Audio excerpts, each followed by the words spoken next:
जी हाँ। Sir, death होने से पहले जो पेशेंट होता है उसमें 24 आवर्स के पहले क्या क्या सिम्टम्स शो होने लगते हैं? अगर हम एक टर्मिनली पेशेंट के साथ डील कर रहे हैं जो काफ़ी गंभीर हैं और जिनमें लगभग मृत्यु निश्चित है, क्योंकि कोई गंभीर ऐसी बीमारी है जिसमें हर प्रकार का प्रयास संभव हो चुका है और बड़े अस्पताल, tertiary care unit, multiple doctors की टीम ने ये कह दिया है कि भाई अब इनमें मेडिकली हम कुछ सपोर्ट नहीं कर सकते।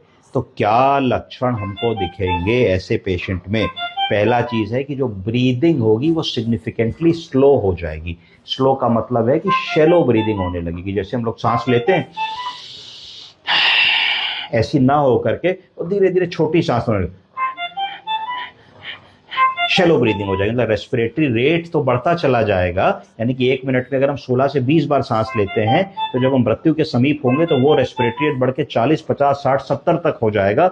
पर इंस्पिरेटरी फेज बहुत छोटा होता चला जाएगा, जिससे गैस एक्सचेंज कम होने लगेगा। उसके बाद क्या होगा कि दो सांसों के बीच का जो डिस्टेंस है वो बढ़ जाएगा, जिसको एपनिया कहेंगे। क्या कहेंगे? एपनिया। एपनिया कहेंगे। कि दो सांसों के बीच में कई बार ऐसा होगा कि आदमी बहुत देर तक सांस नहीं लेगा और कई बार होगा बहुत जल्दी जल्दी सांस लेगा। दोनों चीजें हो सकती है, एपनिया के फेज भी होंगे या टेकैपनिया के फेसेस भी हो सकते हैं। उसके बाद जो व्यक्ति होगा वो धीरे धीरे तुम देखोगे कि उसकी चेतना चली जाएगी, वो व्यक्ति अनरिस्पॉन्सिव हो जाएगा और वो रिस्पॉन्स करना, बात करना, बोलना, सब चीज उसकी बंद हो जाएगी।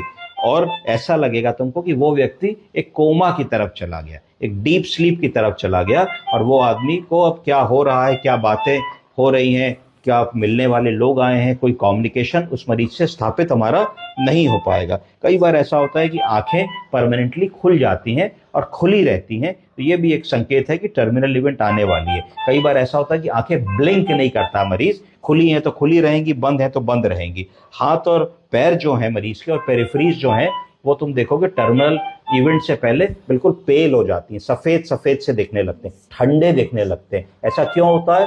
क्योंकि टर्मिनल इवेंट से पहले मरीज का कार्डियो रेस्पिरेटरी कंप्रोमाइज हो जाता है, यानी कि हार्ट कम तरीके से ब्लड को पंप करता है, धीरे धीरे ब्लड प्रेशर कम होने लगता है। जब ब्लड प्रेशर कम होने लगता है तो वाइटल ऑर्गन्स तक ऑक्सीजन नहीं पहुंचती है, जब ऑक्सीजन नहीं पहुंचती है तो धीरे धीरे यूरिया बढ़ने लगता है, क्रेटिनिन बढ़ने लगता है, यूरिमिक इंसेफेलोपैथी होने लगती है। तो इस तरीके की चीजें बिल्कुल एक शट डाउन प्रोसेस हो जाती है। जब हार्ट ही ब्लड को पंप नहीं करेगा तो धीरे धीरे रक्त का प्रवाह रुकेगा, रक्त का प्रवाह रुकेगा तो ना पल्स मिलेगी तुमको, ना पेरिफेरल पल्स मिलेगी, सेंट्रल पल्सेस भी बहुत फीबल हो जाएंगी और धीरे धीरे मरीज की बॉडी तुमको ऐसा लगेगी कि ठंडी हो रही है। और जब ये सब होता है तो तुम्हें 1-2 दिन पहले से दिखेगा कि भाई यूरिन आउटपुट आना बंद हो गया, धीरे धीरे SpO2 मेजर नहीं हो रहा है, मॉनिटर नहीं हो रहा है। तो ये सब चीजें अगर दिख रही है किसी भी मरीज में तो मोटा मोटा